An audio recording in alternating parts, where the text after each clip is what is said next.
Picture a standard weekday morning. A child stands in the hallway, holding a red jacket in one hand and a blue sweater in the other. They are entirely frozen, paralyzed by the requirement to pick one. Usually, a parent swoops in within seconds.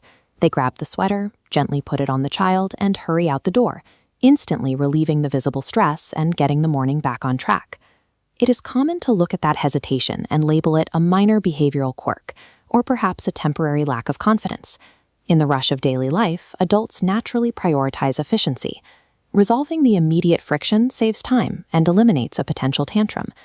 But by fixing the immediate behavioral hurdle, that quick parental intervention actually triggers a much deeper, hidden failure in the developing brain. This hesitation indicates a mechanical failure in the child's internal decision-making infrastructure.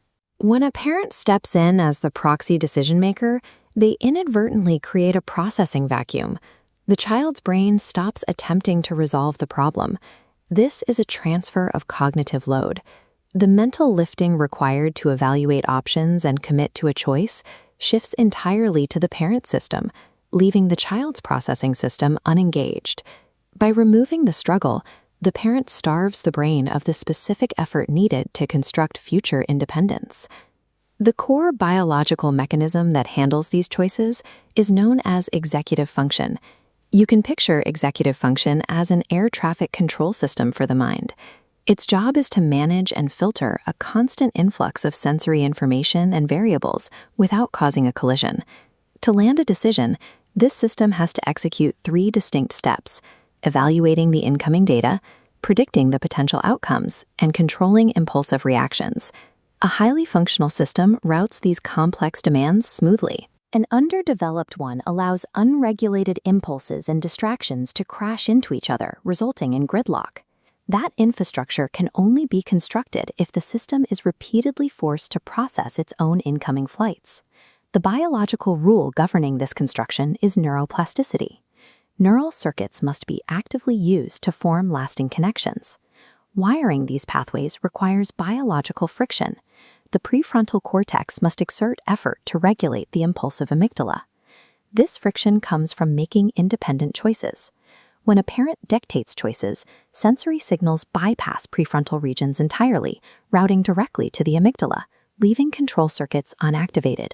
Without the specific friction of unrescued trial and error, those top-down executive pathways physically atrophy. They fail to wire together.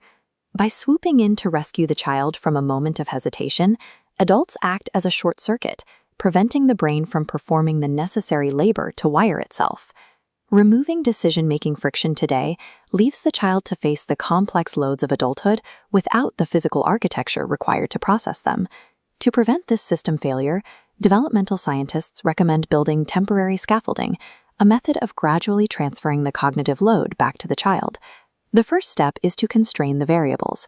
Offer only 2 distinct choices. This prevents a fragile, newly developing system from being overwhelmed by too many options. The second step is to withdraw proximity. The parent must physically step back, shifting the spatial dynamic to leave the child standing alone. This forces the actual transfer of processing weight. The third step is to enforce the outcome. The child must experience the unmitigated, real-world result of their choice to generate an internal prediction error, which teaches the brain to adjust its future models. Executing this specific sequence creates the precise biological friction needed to spark neuroplastic wiring in the prefrontal cortex. This scaffolding safely simulates system stress. It forces the child's brain to construct its own regulatory pathways without buckling under the pressure. Our cultural understanding of independence often treats it as a personality trait or a biological gift handed down from parent to child. True autonomy is a physical, biological architecture. It has to be built by the child, connection by connection, through thousands of unrescued mistakes. The role of the adult is not to provide the answers, but to construct the environment where the child is compelled to find them.